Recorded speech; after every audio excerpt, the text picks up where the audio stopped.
में बात कर रहे हैं दोस्तों, जिसकी ऊपर 2,60,000 रुपए का कर्जा है।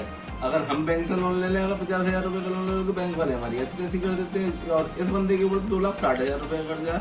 और अगर हम देखें तो लास्ट 3-4 साल में हम नहीं जानते थे इस बंदे को, जिसकी आज हम बात कर रहे हैं अडानी के बारे में। हम आपको बता देते हैं, गौतम अडानी के बारे में हम बात करेंगे, जिसकी 2018 में जो नेटवर्थ थी वो $8.7 बिलियन थी। वहीं 4 साल में दुनिया कोविड के टाइम पे डूबी चली जा रही थी और कोविड के टाइम पे उठे चले जा रहे थे। और जिन्होंने कोविड के टाइम पे इतना बिजनेस अपना खड़ा कर दिया कि आज की तारीख में दुनिया के तीसरे सबसे अमीर आदमी हो गए। $137 बिलियन की इकोनॉमी, वो क्या कहते हैं, नेटवर्थ के साथ इन्होंने तीसरे। हम गौतम अडानी की हिस्ट्री के बारे में। गौतम अडानी का जन्म 1962 में गुजरात के अहमदाबाद शहर में हुआ था। इनके फादर का जो बिजनेस था वो नॉर्मल था, मिडिल क्लास फैमिली में इन्होंने जन्म लिया था। स्कूली शिक्षा भी इन्होंने वहीं से अपनी कंप्लीट करी, अहमदाबाद गुजरात से। उसके बाद इन्होंने ग्रेजुएशन करने के लिए, कॉमर्स से ग्रेजुएशन करना चाहते थे, इन्होंने कॉलेज में एडमिशन लिया, बट इन्हें ग्रेजुएशन रास नहीं आया, इन्होंने कॉलेज ड्रॉप आउट किया।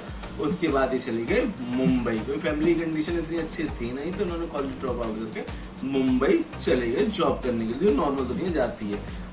जो मुंबई सपनों की नगरी है, वहां पर 100 रुपए लेके, जो सबकी हिस्ट्री एक जैसी होती है कि सारे अमीर आदमी 100 रुपए लेके गए, वो 50 रुपए लेके गए, वो 200 रुपए लेके गया। और इनकी भी हिस्ट्री यही है कि 100 रुपए लेके मुंबई चले गए। वहां पर जाकर 100 रुपए इन्होंने मुंबई में महिंद्रा ग्रुप के अंदर डायमंड कंपनी में इन्होंने जॉब करी।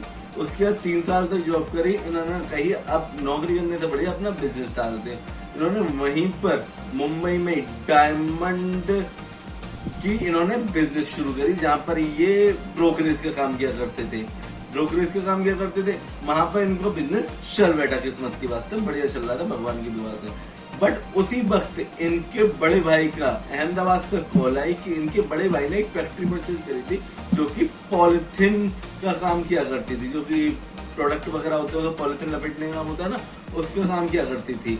और वो फैक्ट्री उन्होंने खरीद ली थी, बट वो फैक्ट्री नुकसान में चाहती चली गई।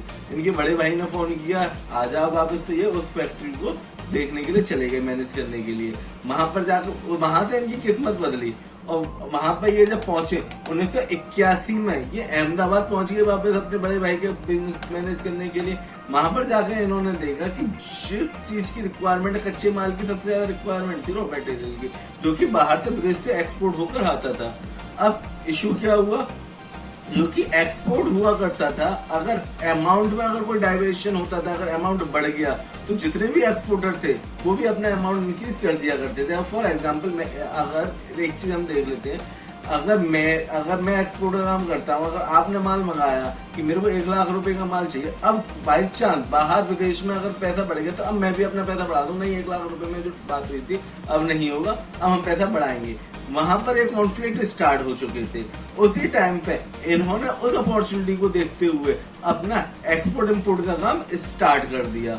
वहीं पे जब उन्होंने एक्सपोर्ट इम्पोर्ट का काम 1988 में अपना स्टार्ट किया, तो ये अपने वादे के पक्के थे। अगर इन्होंने कही 1 लाख रुपए लूंगा तो 1 लाख रुपए लूंगा, भले वो 1.5 लाख रुपए का हो जाए। वहां से इनका कारोबार चलना चालू हो गया। ये अपने वादे के पक्के निकले। 2088 में इन्होंने अडानी एक्सपोर्ट की शुरुआत करी और वहीं से इनका जो बिजनेस था वो रन करने लगे। सारे बिजनेसमैन अगर आप देखो तो अंबानी ग्रुप में धीरू भाई अंबानी थे, उन्होंने भी एक्सपोर्ट इम्पोर्ट का काम स्टार्ट किया था। सबसे पहले इन्होंने भी एक्सपोर्ट इम्पोर्ट का काम स्टार्ट किया।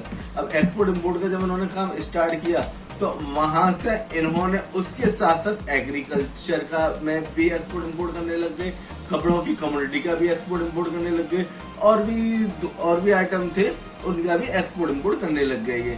तो एक्सपोर्ट का जब इन्होंने काम स्टार्ट कर दिया, तो 100 मैट्रिक टन से इन्होंने स्टार्ट किया था और वो 40,000 मैट्रिक टन तक पहुंच गया। जब वो 40,000 मैट्रिक टन तक पहुंच गया, तब इन्होंने सोचा कि कोई और बिजनेस में भी एंटर करा जाए। एक बिजनेस तो हमारा सेटल हो चुका है। उसी टाइम पे इन्होंने 1994 में अडानी एंटरप्राइजेज लिमिटेड की स्थापना करी और इस बिजनेस को इन्होंने शेयर मार्केट में लिस्ट कराया। जब वो शेयर मार्केट में लिस्ट हो गई, वो पहली कंपनी थी जो इनकी शेयर मार्केट में लिस्ट हो गई। 1995 में इन्होंने पोर्ट इंडस्ट्री में एंट्री करी और 1998 में अडानी पोर्ट एंड लॉजिस्टिक की स्थापना करी। अगर देखा जाए तो इनके पास मुद्रा पोर्ट इंडिया का सबसे बड़ा पोर्ट है और कई सारे राज्यों को मिलाकर इनके टोटल 13 पोर्ट है। उसके बाद इन्होंने FMCG सेक्टर में भी एंट्री करी, जिसे हम आजकल अपने घर में फॉर्चून ऑयल जो हम इस्तेमाल करते हैं, रिफाइंड ऑयल, इन्होंने वेलमार्क के साथ मिलकर 1999 में इस कंपनी की स्थापना करी। उसके बाद इन्होंने 2005 में फूड कॉर्पोरेशन ऑफ इंडिया के साथ मिलकर कई सारे साइलोज बनाए। साइलोज क्या होते हैं कि जो कि बहुत बड़े पैमाने पर अनाज को अपने पास रखते हैं, है ना, रख रखाव के लिए एक साइलोज बनाया जाता है इन्होंने, जो कि फूड कॉर्पोरेशन ऑफ इंडिया के साथ मिलकर करा। बट उस टाइम पर उसको आने ले जाने के लिए बहुत सारे इशू होते थे, जिन्होंने रेलवे से बहुत सारे कॉन्टेक्ट किए कि भाई रेलवे लाइन बना दो।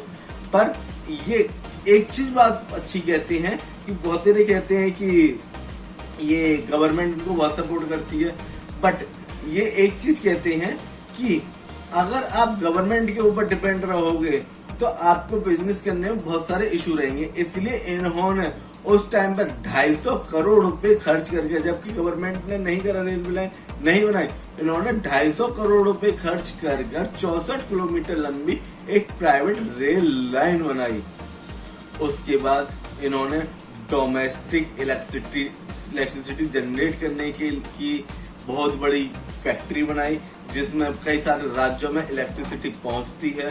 उसके बाद इन्होंने कोयले में भी एंट्री करी और उसके बाद इन्होंने ऑस्ट्रेलिया में सबसे बड़ी एबॉर्ड पॉइंट करके है, वहां पे इन्होंने कोयले की सबसे बड़ी खदान परचेज करी, जिसके लिए बहुत सारे इशू भी क्रिएट हुए थे। वहाँ की जो पब्लिक है उन्होंने भी बहुत सारे वो क्या कहते हैं इशू उठाए थे। 2017 में ये सोलर एनर्जी में एंट्री हुए और सबसे बड़ी सोलर एनर्जी कंपनी बनाई। 2018 में इन्होंने रिलायंस पावर को 18,000 करोड़ रुपए में खरीद लिया। मुंबई में जब 26/11 अटैक हुआ था, उस टाइम पे ये ताज होटल में ही थे और सबसे लास्ट में निकलने वाले बंदे थे ये उस टाइम पे भी।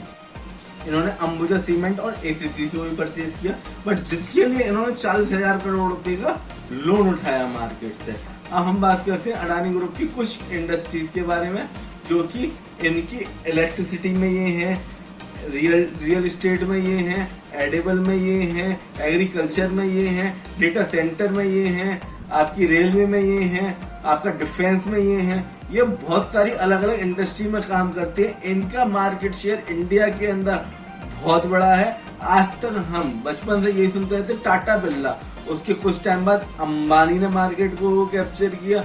आज की तारीख में अगर देखा जाए तो अडानी ग्रुप बहुत बड़ा मार्केट शेयर हो चुका है। बट देखना ये है कि जो इनके ऊपर लोन है उसको किस तरीके से ये अपने आप को कवर अप करते हैं, क्योंकि इनकी जो बैलेंस शीट देखी जा रही है उसके अकॉर्डिंग ये कहा जा रहा है कि जो इनका कैश फ्लो है, जो डेप्ट बहुत तेजी से बढ़ रहा है और उसको मैनेज करने के लिए अगर ये मैनेज नहीं कर पाए टाइम पे तो इकोनॉमी क्राइसिस बहुत बड़ी होगी, क्योंकि इनका इंडिया के अंदर शेयर मार्केट बहुत बड़ा है।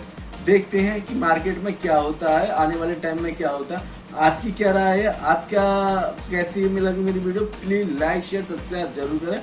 जो भी कमी हो वो प्लस बताएं और जिस भी टॉपिक पे आप वीडियो चाहते हैं तो प्लीज कमेंट करिए।